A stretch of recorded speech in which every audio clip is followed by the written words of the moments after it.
Snake Eye.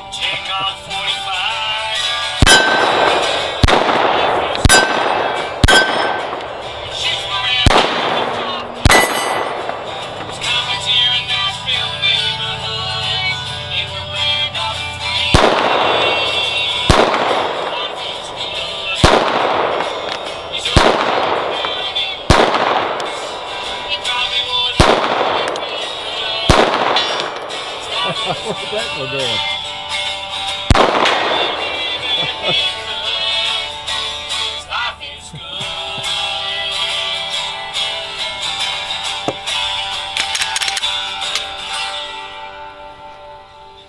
Yeah, Steve Lee, Hickok 45. Hickok 45, your internet shooting companion, coming to you from the beautiful barren hills of Tennessee. Yes, the home of Davy Crockett. I feel like Davy Crockett out here in the cold and the wild. Yeah, shooting bullets. He was shooting probably a flintlock, right? No probably about it. Here I am shooting a Glock 17.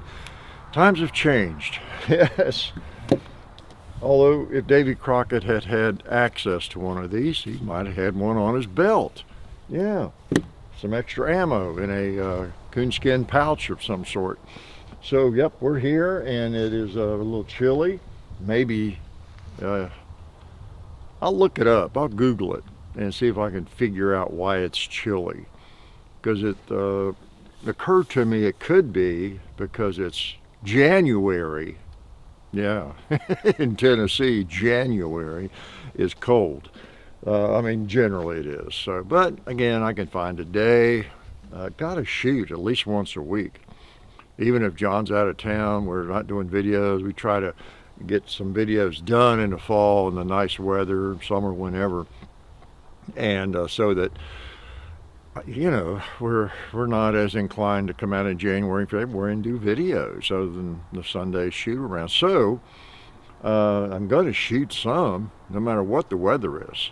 Even before we were doing videos, I'd be out here prowling around in the snow or in the cold, really cold, because I can't be housebound all the time. I do spend more time in the house in the winter, I guess, but I remember many times, you know, coming out and again, pre-video, just pre-YouTube, just prowling around the place when it's really bitterly cold, and I've got so many gloves on and stuff that I don't like to wear really, but just so I could, you know, sling some 44s into a dead stump or something, and or a steel target, and just, you know, shoot some. So I'm going to be out shooting once a week at least. So it works out great. I have motivation to come out and invite you all along, and I pick out one of the days of the week of the shoot around that I check the weather. I'm like a weatherman. I mean, I check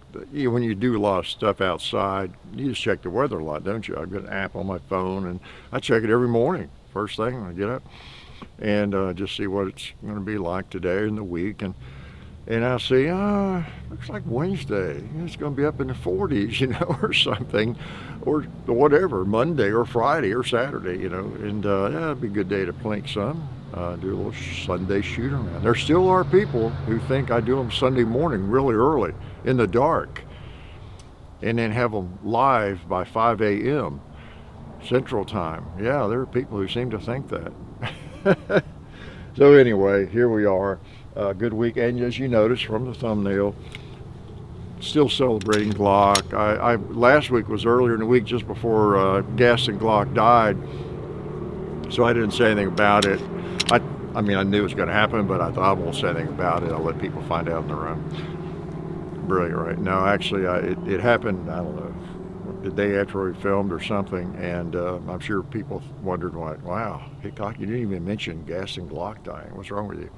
Well, like I say, it could be any time of the week. There could be an earthquake, and Kentucky disappears tomorrow. And if that happened, I wouldn't say anything about it on Sunday probably, okay? Because I'm late in the week this week, but it could happen on Saturday, you know, and I wouldn't know anything about it. So when you see the Sunday video here, you know, the January 7th Sunday video, yeah, I just totally neglected mentioning that everybody in Kentucky is gone. Yeah, out in the description. And of course, Gun Fun targets for going our targets.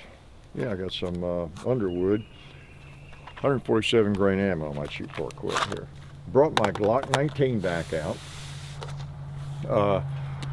It's still dirty. Didn't clean it from the video this week on the Glock, and I'm going to shoot that Sunday.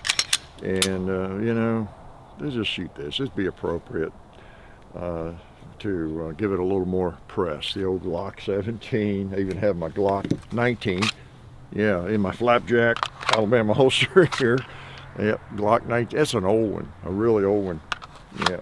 So, and speaking of, I appreciate Alabama holster. I actually have three there. I have their phone holster on. I have the flapjack because I got this Glock 19, and I've still got my pocket holster with a fireman. I am well armed today, and well armed with Alabama holster. Kydex. I'm Kydex heavy today. Actually, Kydex is not heavy, is it? It's one reason we like it. Okay, I got other things to talk about. I want to shoot some more. Can I shoot this thing a little bit more? Or let me just do some. What was wrong with me? I could not put one on the gong. Did you notice that? Or did I? I had my ears in really tight. I noticed when I took them out. Did I just not hear it? All right. I know it's cold and everything, and I'm not warmed up. I hadn't fired. Those were the first shots I fired in several days, but that shouldn't matter. Okay. Let me not have my ear in too tight. I want to hear it if I hit it.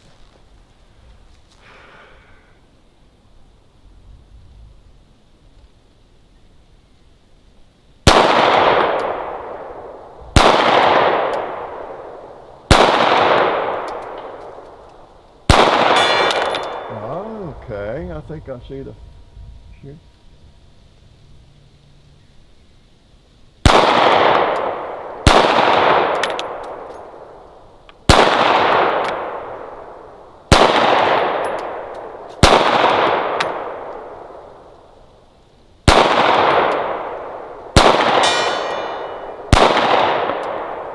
Okay, popped him a couple times, but I don't know what's wrong with me there, what that's about. Let's try Mr. Bigfoot Clyde again.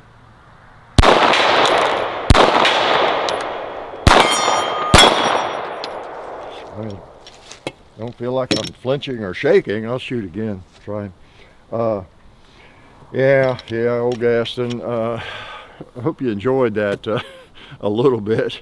Like I said in the video, I was making notes and thinking, well, what do I want to talk about? Because I wasn't sure I was going to do it until I got to thinking about it.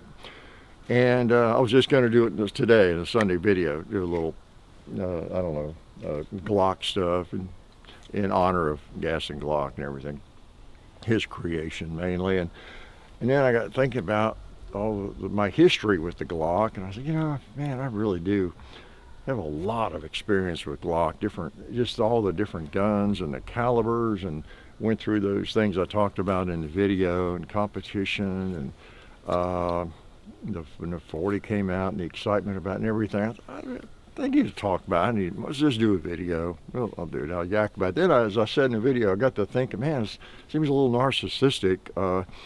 It's supposed to be to celebrate the Glock or Gaston Glock, I guess, but I'm sort of doing it, talking about all of my Glocking experience, but I didn't really I don't know enough about Gaston Glock. I read the book, and there were some dubious things about all that business, as to how they got started with the marketing and everything. And I thought, I don't know.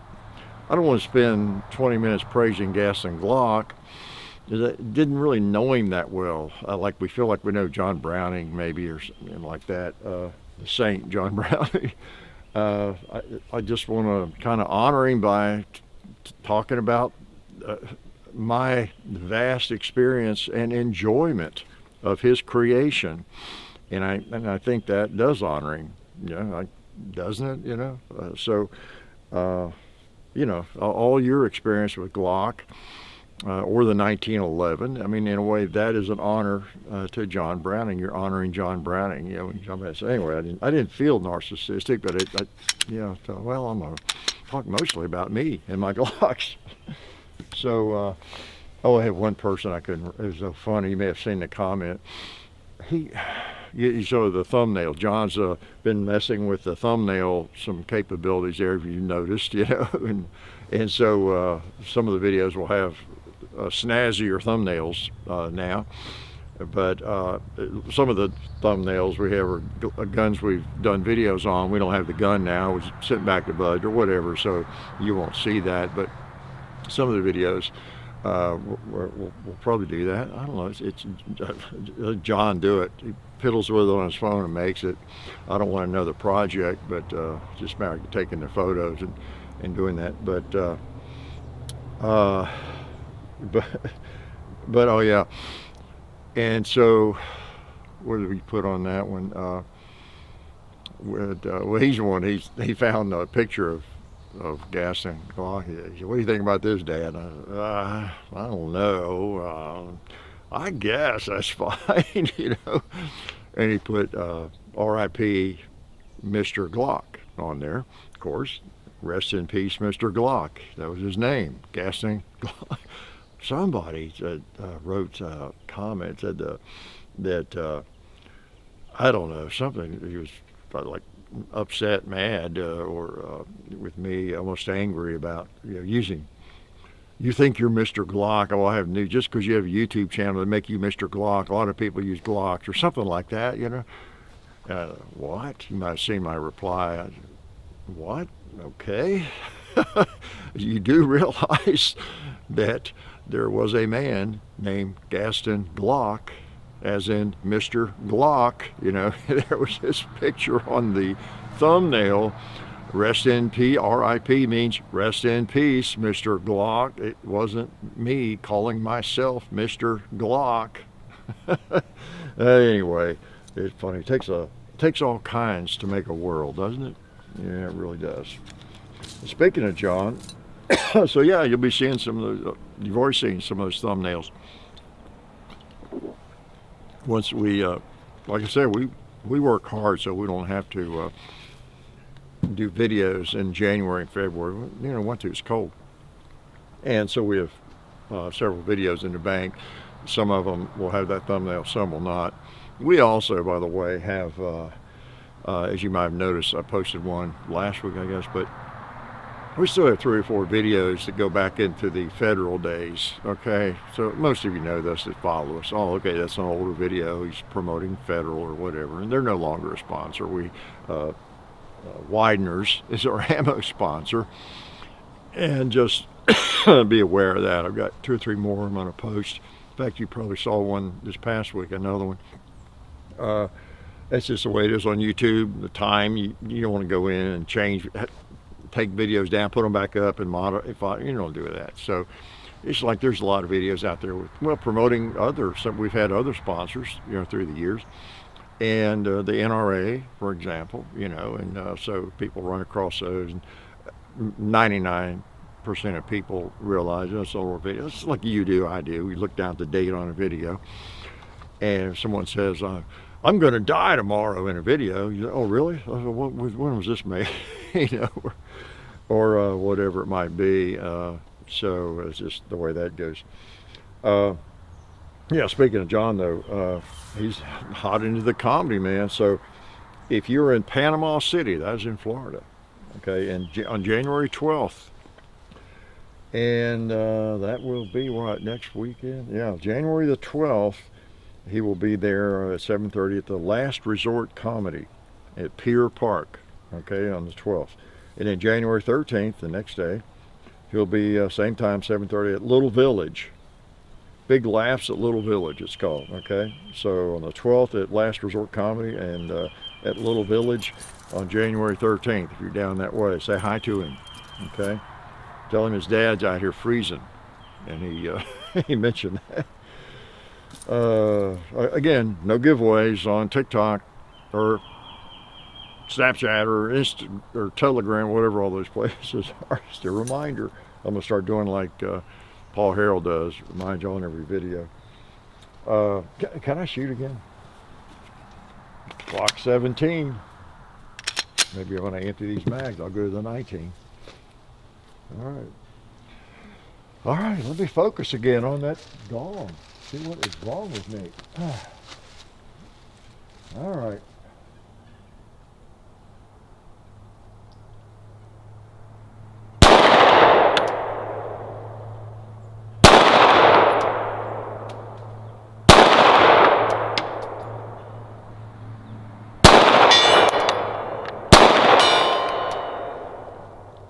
Okay.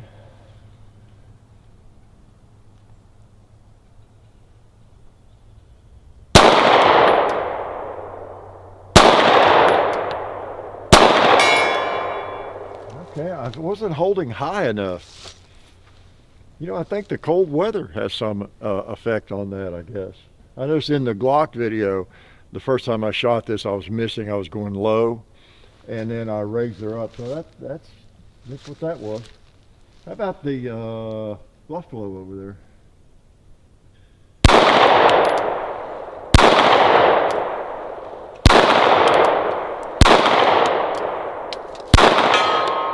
Okay, same thing. And bring her up. What do you think, cowboy? Maybe somebody adjusted my sights on it while I wasn't shooting it. I think they did, raise the rear sight, lowered the rear sight or something. Don't think so. Fixed sights, right? Good old Glock 17 though. Yeah. Yep. I bought 2 or 3 of those in the 80s when there was no other Glock. That was an interesting thing about the 80s, if you were not there, that if someone said Glock, they meant 9mm. It was synonymous with 9mm. What would that be like? M1 Garand, you're talking 30-06, right? Or although if you were chambered, something else. But what's another gun like that? Well, so many guns are in so many different calibers now. I can't think of one, but I mean a Browning high power, I guess, kind of for a long time. It was 9mm, right? But a Glock was a 9mm, and it was a 17. You know, that was it. That was all there was, and for several years. And I had several. I was telling John, I had one in the bank. I bought 2 or 3 over that period of time, and I had one I just put away, put it in the bank box. I've got a pretty large box at the bank, and somebody talked me out of it. I don't know, maybe they were hard to find for one period of time or something. I don't remember what it was. Maybe it was my former brother-in-law who died, late brother-in-law, but former late brother-in-law. But it'd been cool to have that in the bank. Go get it today because it never been fired. It's brand new, first gen, you know, Glock 17. So would have had some value, right? So is that on my Glock 17 mag? Yep, I could load some more, but I think I'll just shoot this 19.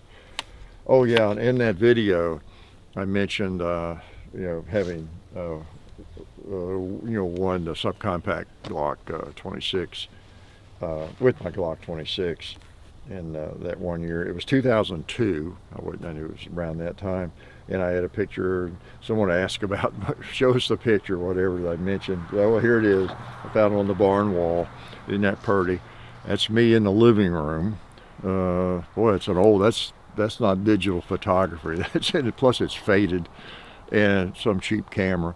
But that's me standing in the living room with my Glock 29 that I won, and you know, Glock 29 prize gun for first place in GSSF MAD, Lexington, Kentucky, November 2002. I'll get there in a minute. So anyway, that's my ugly face with a little bit of hair and all that in 2002. And now I had, you know, like, what, 10, 12 years before that, I was, when I was shooting USPSA, I shot some regional matches, state matches, and I won, I don't know, 3, 4, 5 different guns at a time, and that was exciting. I remember the first gun I won, I talked about it, it was a 1911 Springfield. I won at the state match, Tennessee, 1990 and everything. Still have that gun. And won a Taurus in North Carolina. I won another Springfield or two with different matches and some others. But then I got away from the USPSA stuff and everything. Did cowboy shooting and different things, and plinking around here and some Glock matches, IDPA, whatever you had. And so I hadn't won any guns in a long time. And then this was one I really had to work. We always have to work hard for it, but I just by that time I really had shot Glocks quite a lot. And I didn't know anybody who shot them as much as I did, and generally in and around local matches there just weren't many people that shot Glocks as much as I did, or I didn't feel like I could beat really. And but you go to one of those matches, you got all the top Glock shooters plus amateur people who don't shoot very much, and I was struggling I couldn't win it, and it took me 2 or 3 years to come out on top, and I really had to focus, man. I had to focus. I remember the one year they had paper targets pretty far away and everything, and with the baby Glock, boy, and it's just stock sights. I mean, you just can't move that at all, or you're off the A zone and B zone, everything, and I just, okay, I'm gonna try it again next year, and I did. I finally won. So that's why it made it exciting. It wasn't so much getting a gun, but that gun represented that. It's like a trophy I still have. I threw away most of the trophy. They used to give us a trophy at one of the clubs, or some of them, for if you placed first, second, third, any class. I mean, you end up with a ton of trophies, And I kind of got rid of all those, but I've got one that same way. It's a large, neat trophy from 1988, and it wasn't even a USPSA event officially. It was a man-on-man shoot, if you know what that is. No, it's not like Hickok in the middle of the street having a shootout with somebody, but it's you and one other person, and you've got like pepper poppers usually, and they're standing right beside me, and I take these 5 or 6 targets over here, and I draw on the horn, boom, boom, boom, and then we finish on, there's one in the middle that I guess we both have a finished target, yeah, and then whoever gets that last one down first out of 5 or 6 targets wins, and you cross them so that the one that the last 2, one may fall. If they're pepper poppers, one falls on top of the other, so it's pretty clear which one went down first, right? It's on the bottom, that kind of thing. And it's nerve-wracking if you've ever done that. It's one thing to be on a stage where you're shooting and you're competing with the time and you're trying to get good hits moving around, but when it's just you and this person, the horn goes, and it's like, okay, and they're doing the same thing, and you're trying to get to that last one, get it down. What happens? Well, you end up shooting too fast, you miss, you gotta go back and pick up a target you didn't hit. Meanwhile, the other person, if you're not careful, they're methodically just boom, boom, boom, boom, boom, and they beat you. And you do 2 out of 3, or 3 out of 5, whatever. And then if you survive, you go to the next bracket and you keep going, all that kind of thing. So it's really a neat competition if you've ever done it, you know what I'm talking about. And it really, I don't know, you could say it separates the men from the boys because the pressure is so real. And it tests that aspect of shooting that we all have a problem with, and that is outshooting ourselves, shooting too fast, shooting faster than we can, and we're capable of, and missing. Anybody can shoot fast. Almost anybody can shoot pretty fast. You could smoke, but if you don't hit your targets, it doesn't matter, does it? And so it's neat because you're forced to, be deliberate, boom, boom, boom, boom, and control yourself, and not because obviously you get pulled out and boom, boom, boom, boom, and of course then you miss 2 of them or miss 1, or maybe you don't. Maybe you get lucky and you win that particular string. You try that again and you probably miss one, and then you gotta go back, and meanwhile, boom, boom, your opponent is popping them down. So but anyway, the first round, there was a bunch of people, all the shooters in there in the club, and I got put out in the first. There was a loser's bracket and a winner's bracket kind of thing, and I got put out for that reason, try to shoot too fast by another very deliberate and good shot. The first round, and wow, and so that put me in the losers bracket. And so we did this thing all day. It's like so. So then in the losers bracket, the only way you can get back out of the losers bracket is if you beat everybody in the losers bracket. Again, 2 out of 3 runs or whatever it was. And then you get back into the winners bracket, and then you know that was the way it worked. And then if you got back into the winners bracket, whoever it was that beat you, you had to beat them because you're going to meet them again and all that. So anyway, that's what I did. I came back out of that losers bracket through a lot of stress or a lot of matches, and then got back in the winners bracket, and then some real knockdown, drag out shootouts, and then got back against the guy that beat me, and he's just as deliberate and good as he had been all day. And I think it came down to him and me in the final. But anyway, I won the whole thing, after going. So it was really neat. It was a really neat experience and a good, valuable experience, because I got knocked out right away into the losers bracket, and I had to climb all the way back up that mountain. So I still got that trophy. 1988. Wow. I wonder if I could do that today. Anyway, what else? Get me my Glock 19 out here. I feel like I'm forgetting something real important. I got John. I'm going to tell you about John and all that. Okay. All right, let me shoot this 19. This is the one I showed it in the video. John had his old one out there too, and I was confusing them, but I should have known. Mine had the Talon grips on it, and his has some old night sights on it, I think. I'm going to put on it. So, all right, this thing is stock except for the Talon grips. That's still stock, isn't it? I haven't shot this thing in forever. Let me reach out with this one. All right.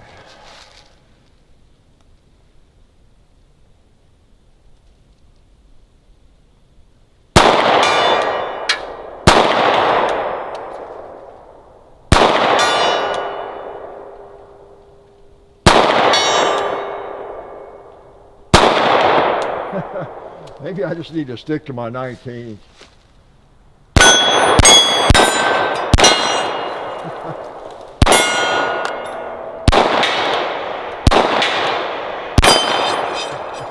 Well, as I've always said, early in my early days of YouTube, when I'd be glocking around, I didn't have a Glock 17.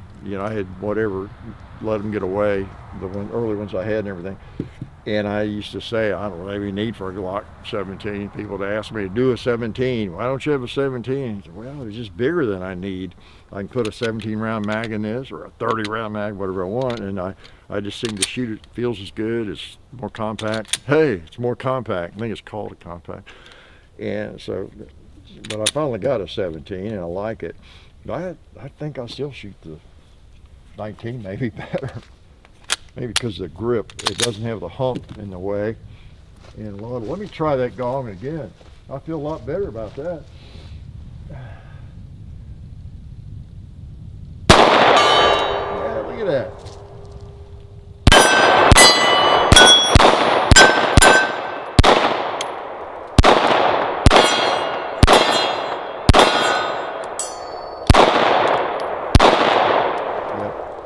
I'll tell you what, the Glock 19, if you don't have a gun, it's like, it is one gun I've always felt comfortable about recommending. If they really want me to just get specific, what gun should I buy, And, if you're comfortable with not having a thumb safety, that is, and everything, and a semi-automatic, you cannot beat a Glock 19. You can get some guns that are equally good and all that, maybe better for you, that fit you better and everything. But if you don't know what you want, go hold a Glock 19 and rent one. I'm sure you can rent one at almost any range that has rental guns, and that, I will highly recommend it. I'm not quick to recommend things. Sure as the world, you have trouble, or you don't like it, you hate it, or whatever. If you don't like a Glock 19, there's just something wrong with you, right? I mean, the Navy SEALs carry this thing. That tells you it's a good, well, it is a pretty good endorsement. But I don't need the Navy SEALs using it to convince me, because I used it a long time before there were even such a thing as Navy SEALs, right? Well, no, not that long. So, anything else? Oh yeah, someone, speaking of old stuff, someone in NRA, someone asked me if I don't know where they get this stuff. Still, occasionally it's rare, but so let's see. Yeah, they asked me if did you quit supporting the NRA because they quit paying you or something like that, because they used to be a sponsor. And that was one of the rumors from trolls, back in the day when we had to part ways with the NRA. Again, I just wanted to mention that if you run into an old video or something, we're promoting the NRA and you're new to the channel, which that's been, what, 2, 3, 4 years ago or more, I don't know. When all the news came out about the NRA, it just, John and I talked about it, and we were working with some really cool people, a couple of people in marketing as far as the sponsorship and everything.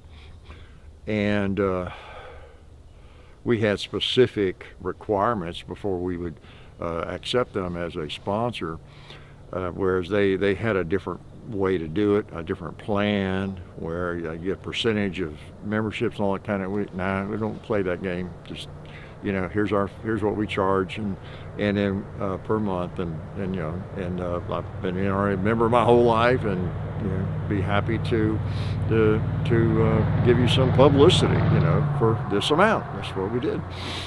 And but it got where they were just. It looked like, and I think it was happening, and I don't know what's happening now exactly, but at that time, the money that members were sending them was not used wisely. Let's put it that way, right? And more kept coming out, and John and I talked about it. Look, we can't ask people to join and send money to the NRA as a member to join, with this what we're learning, and it seems like it's true, whatever. And so we actually, I contacted our contact there and said, we're just going to have to kind of part ways, appreciate the support for, these couple, 3 years, whatever it was, so, I mean, that's how it happened, but, we need more trolls on the internet, more people, haters who like to get into other people's business, or mostly what it is on the internet, I guess, in media, well, as in real life to some extent. A lot of it is just attention getting and click getting, using things like that to build up maybe your own channel or whatever you're doing or something. I don't know. It's funny. I don't lose any sleep over it. Never have, but it's just interesting. I like to keep things straight for our loyal viewers like you all. Things I might talk a little bit about. I would normally, and don't normally even talk about, but it's pretty easy on a Sunday, just to make sure you know who we are, kind of thing. A lot of craziness on the internet, and we are very transparent, and always have been. We don't give specifics about any of our deals, but that unless we're just out and out lying, which we're not, we don't have any relationships with gun companies in terms of sponsorship and that kind of thing, and that's the main thing, right? You know who our sponsors are, just like when it was the NRA. Everybody knew it, and just everybody knew it when we cut ties, and it was our choice. So, anyway, what else do you want to know? Can I shoot this one more time? Don't forget the Patreon channel. I think I'm gonna maybe do another too much talking today before I freeze. Okay, wow, I've emptied all these mags. I've got one more. You know what I was going to do though? I'm going to try some of these, 147 grain, 9mm from Underwood. There's what you got. You might have some of this. You're familiar with it. It's appreciate this ammo and wideners and Underwood. we've had some people just send us some ammo. It's great. We used to not be able to accept other ammo and use it in videos, which made sense if you're sponsored by one ammo company, out of courtesy to them and everything. But more freedom now to do that. Everybody knows, for example, Underwood makes good ammo. Steinel makes good ammo. What should I shoot this in? Yeah, the 19. Why not? It's an old 19. Surprised it even works. Yeah, boy. By the way, I was pleased from what I've seen on that Glock tribute video. I haven't seen a lot of Glock hate, a little bit, but I haven't seen a lot of Glock hate. I think people, most people are pretty mature. Well, I don't know about that. I'll start to say most people are pretty mature, but I think most people begin to feel a little self-conscious or guilty if they go around just overdoing the hate on Glock or on any gun. It's just, okay, you know, what's the point here?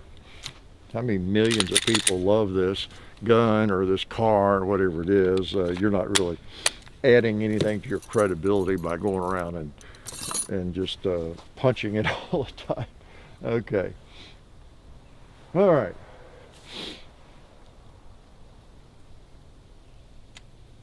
So let's put one of these on Clyde. I don't like him over there, intimidating me.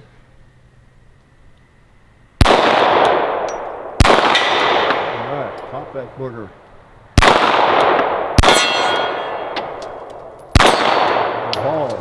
Throw one at the gong. Miss it with this one.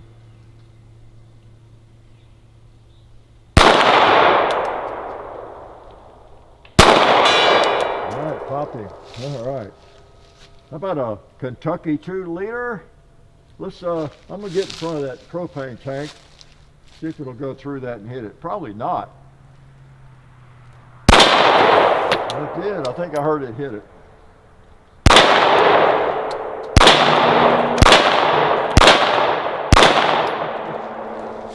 I thought it might not because there's a little bit of distance there between it and the tank.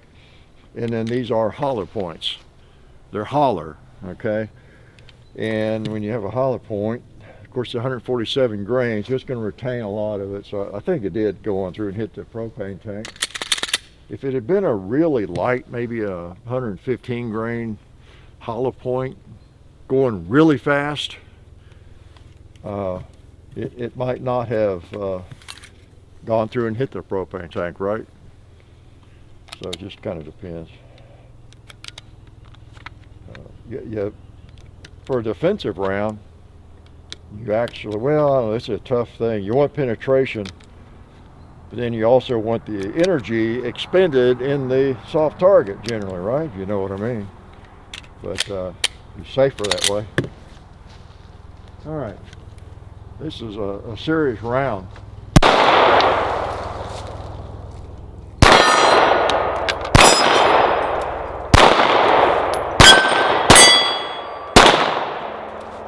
You can tell when you shoot it, a serious round. Yep. Good old Glock 19. So I guess it's enough celebration or honoring and tribute to Gas and Glock, you think? Although I'll bring these out again. I'll tell you what I'm going to do. I want to get my 40 out some more and shoot that. I contemplated, in fact, I have my Glock 23. I know some of you are really disappointed in me for moving more so to the 9mm. And I missed my 40s, and I got my 23 out, and I have it in a strategic location as one of my defensive devices, really. And need to get some more 40 ammo, some good ammo. I don't have much 40 ammo, but I left. So I kind of missed the 40. What about you all? There's definitely nothing wrong with the 40 caliber. As I've said before, a lot of it is just people not being able to handle the recoil as well. Another reason a lot of people don't like a shotgun for home defense. There's legitimate reasons, but A lot of people just can't handle a shotgun, 12 gauge well, or whatever. And trainers have trouble training people on them and all that kind of thing. And so there's a natural inclination to move towards a lighter kicking rifle, like a 223, right? For that reason, if nothing else, or 9mm carbine or something like that. But I tell you, still hard to beat a shotgun, 12 gauge shotgun. It's one of my favorites. I keep one handy. Yep. In fact, it's my Beretta 1301 these days. There's a shift for you. See, I might be an old guy, but I'm not stuck in my ways. I've never been one to be too stuck in my ways. I discovered these things when no one else would touch them. You know, a lot of people wouldn't. Got into computers when people were all afraid of them. So I just been crazy enough. So yeah, I'm probably stuck in my ways and in ruts in a lot of ways. But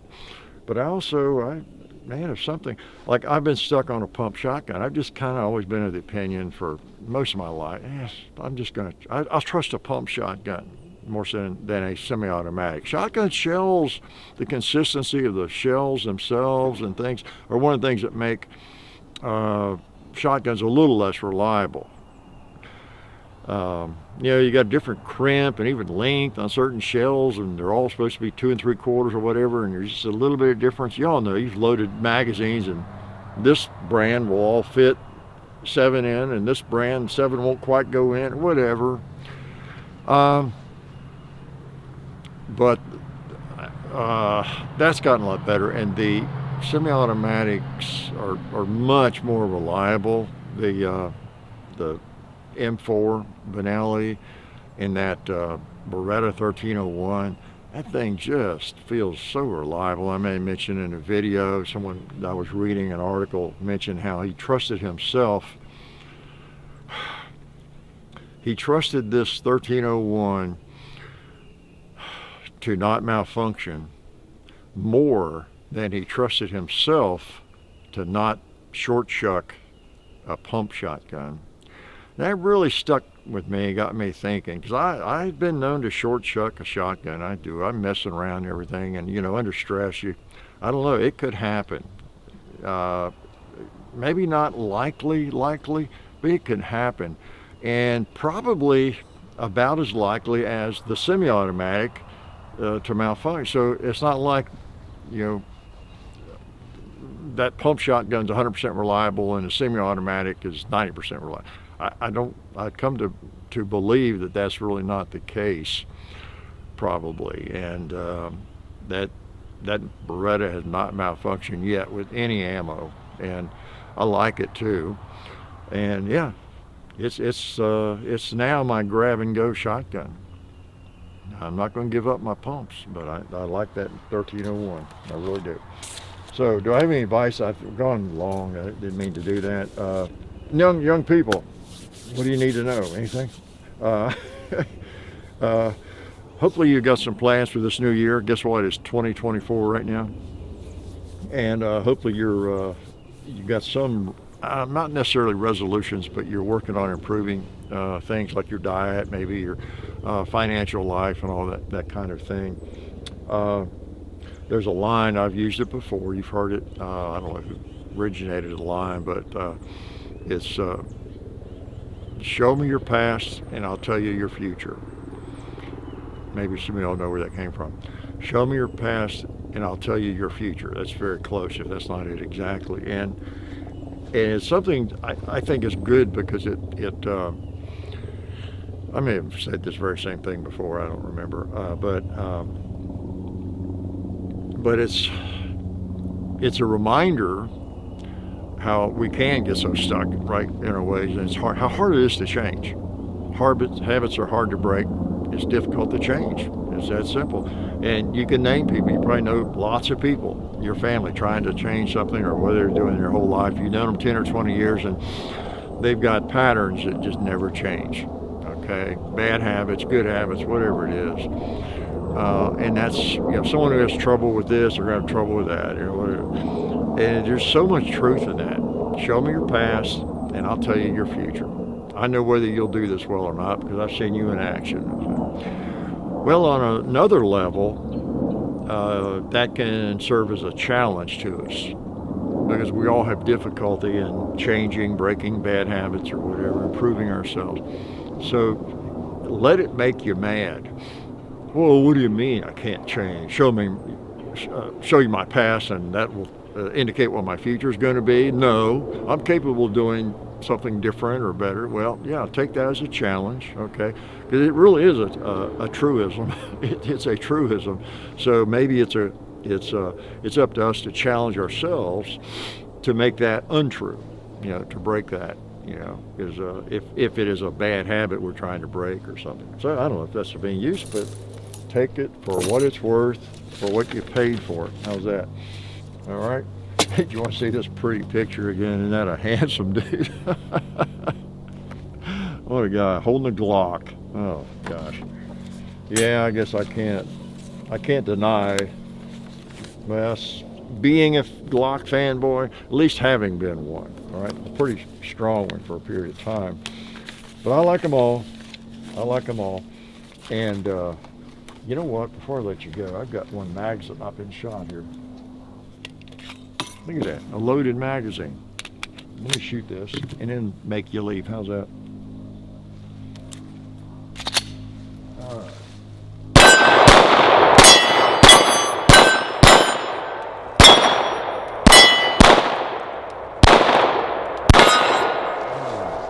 Put one on Clyde.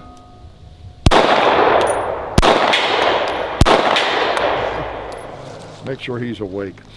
So a good old Glock 19 and a good old Glock 17 and kind of a little more honoring Mr. Glock. How's that?